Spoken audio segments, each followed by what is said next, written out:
And then also, it's very important to study words that look alike, especially for higher level learners. Many of you teach university level students. Those are the things that's really important. And then look at this. Harmful and harmless, yes, they kind of related in meaning. Standard and standard, no, they're not related. How about shell and shallow? Are they related? No, they're not related. Hand and handle, yes, they are related. Rival and river.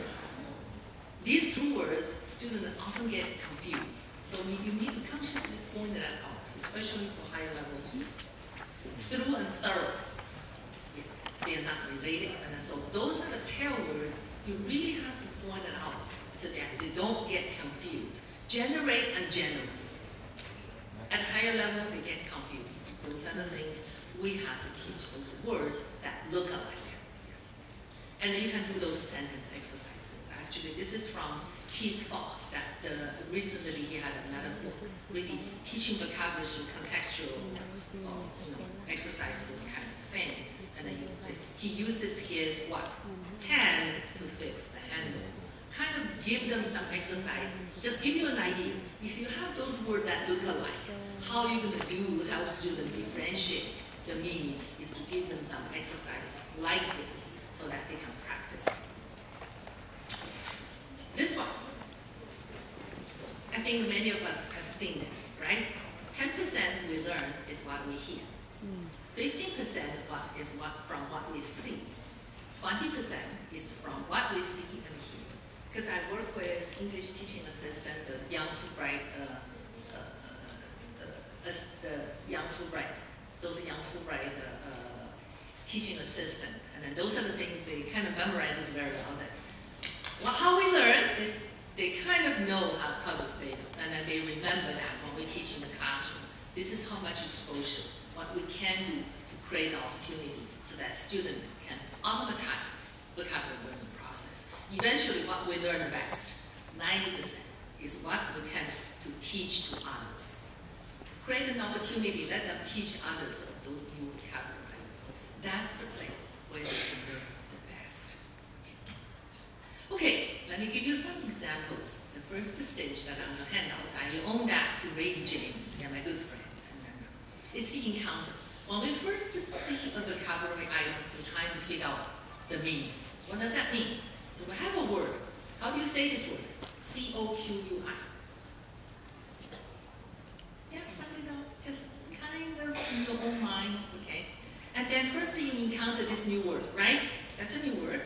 And then if you have a visual image, it's a little frog, Costa Rica, and then those kind of the species, the frogs. You say, okay, you make association. That's why the picture dictionary works very well with with beginners and with learners. You know that, okay. Okay, sorry. You can associate that word. Okay, you say, that's the word. Okay. Yes, right. Okay. And then there are some new words that add to Oxford. That the new learner dictionary is celebrate, Ollie. This new words. Mouse potato. You know mouse potato, right? What is mouse potato? Do we know couch potato? Yeah. Okay. Associate couch potato with mouse potato. What is this? Just like you. Like me, probably works a lot in front of the computer. That's a new vocabulary. That's in the dictionary now. Yes, yeah. Upskill. That's also. Maybe this is what Jamie told me, the soon-to-be, the new vocabulary is Dr. Connery. Right? And the nanolab. Those are the words that it's going to be in the dictionary soon. So English language is evolving. We have this. Okay. So once you see this, and you kind of look at that, you sound it up, you look at the association of the words. Now you remember that word. Okay. Okay. And how about this one? And then you determine the meaning. Ollie. What is Ollie? That's a new word. That's already in the dictionary. What is Ollie? You see this person? It's the skateboarding maneuver. That's a new word. Okay, that's a new word. That's a new word, and then that's how we determine the meaning. And then the strategies we can use. Use a dictionary, analyze the word part, affix, prefix, whatever, check for cognates, and use contextual clues I wouldn't recommend, because sometimes it's hard to use contextual clues, unless for new learners you have a picture there, and they may guess, okay, that's that. Okay, that's right there. And then socialize, learn the meaning from native speakers, from teachers, from classmates, analyze work together, practice word in groups. And then mnemonics, I think that's a very good strategy, because I like that one. And then work with, and then find a strategy, work with word association, image, and categorizing. Let me show you some of mnemonic strategies. Those are the things that you can say, a piece of pie. When you spell peas, students often say P-E-I-C or P-I-E-C. It's hard to say which one is first. If you say pie, P-I-E, and they will remember. You hear what with your ear. Here, that's another one at the earlier stage, student tends to make a mistake. Listener, a list of listeners. You highlight the part that the student tends to make trouble, and then that will help you. 22. And also, friends is the one, when I first learned English, I always had a problem with friends. It's F-R-I-E-N-D or whatever, so I just always get confused. So, friends to the end, that one. Wednesday is another one. For my sister was wed on Wednesday. Wednesday is another one, it's kind of hard to spell. So teacher has a headache. So those are the mnemonic strategies, and we can give to our learners, help them.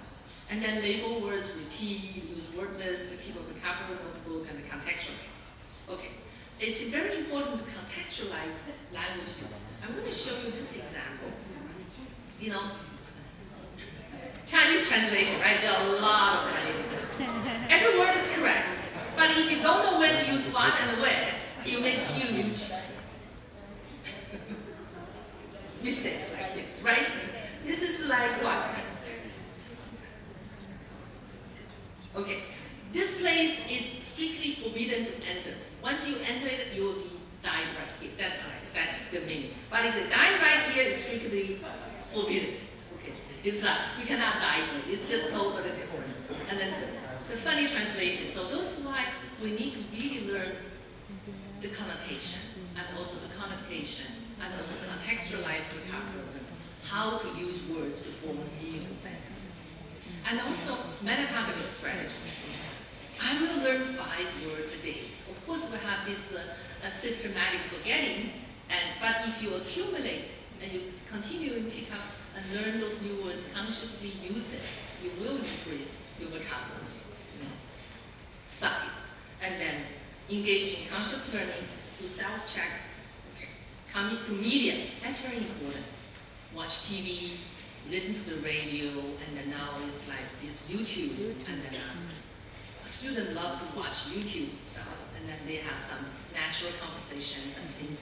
If you can carefully screen some of the things, that's funny and interactive, and sometimes with subtitle, that helps them to learn, increase their vocabulary size too. So here are the 5 stages. Okay, that's Jenny Anderson was saying. That's what say retention and recognizing all the content and use it. You have it on the handout, so I'm not going to read this fast. Okay, this is the one that I want to share with you. If you have not heard of it, there's a free website. It's called spellingcity.com. Spellingcity.com. You can just Google that, and you can generate your own word list, and they already have some list that's created. I created a list for my students when I was back in the United States, and then let them practice this academic word list. You see significant increase in their vocabulary size, and it's a fun website, it's free. They have games to help you, to help students learn. You can generate your own words, and then they will sound out for students. Students can repeat words, and they can play games, and they can test it themselves for learning. So it makes the teaching vocabulary such a trick. It's not like a drag anymore for students learning too. So this is the website. I highly recommend you to take a look. We don't have time to show you. I can show you what I created, but I don't think we'll have time. So I have about 2 minutes. So to conclude, this is what Paul Nation mentioned. Keep the teaching simple and clear. Do not give complicated explanations based on the student level. If you just have a single, very simple word, you give a whole bunch of explanation, you add more new words to student learning. Relate the present teaching to past knowledge by showing a pattern or analogies, okay? Analogies. And also use both oral and written presentation. Write it on the board as well as explain it. Don't just orally explain it. Put it on the board. Visual is very important for students. And also give students most attention to words that are already partly known. They somewhat know it, not quite know it. Give those words attention, more attention to that, and then relate the prior learning to the new learning. And also, if it's a high frequency words and they're important, they need their attention, tell them.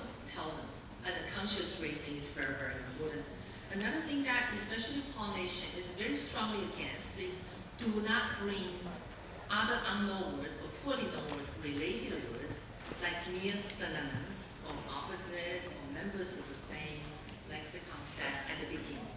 Don't throw out a whole bunch of synonyms to them, and then it's only going to confuse your learners. So teach the key vocabulary items that we think they need to learn. That's very important. Contextualize vocabulary teaching in the dynamic instruction. So teach language that help all learners access text and also content. Reading comprehension, what we need to do is first identify the language that students might, the key vocabulary, they might have difficult with, and then underline them, consciously teach them, intentional teaching, not incidental teaching, okay? And then like academic vocabulary words, maybe like in this sentence, maybe identify could be a word, you want to do it, preposition, maybe say until, adverb, you can say rapidly, or conjunctions, and a grammatical structure along that vocabulary learning for higher level, because most of you teach tertiary level students. And also, important things to teach students when to use what and where to use it. So we don't make the same kind of funny mistakes like the one that I showed you earlier. So, in my conclusion, so I finished on time, that's good. Okay. This is Johan, okay, Wolfensgang said this. 1 hour every day, at least, to hear a little sound, read a good poem, see a fine picture, and if it were possible to speak a few reasonable words. Okay, that's why we need to learn vocabulary. Okay, thank you. What is this? That's a new word, right? TDYU? Talk to you later. Okay, sure. Okay, good. Thank you.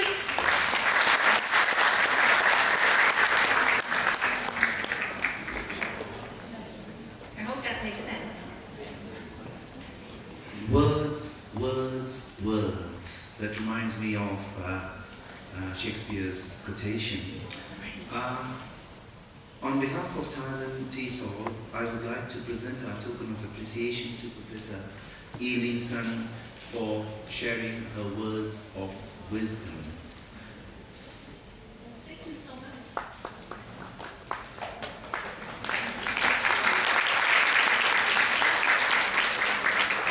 Thank you for coming. Sorry I rushed, because the time is very short. Thank you, and enjoy the rest of the conference. There are panel sessions going on in various rooms. You might want to look at your handbook. There is also a graduate student forum, which is a one-off thing that's happening in this conference soon after this. It's about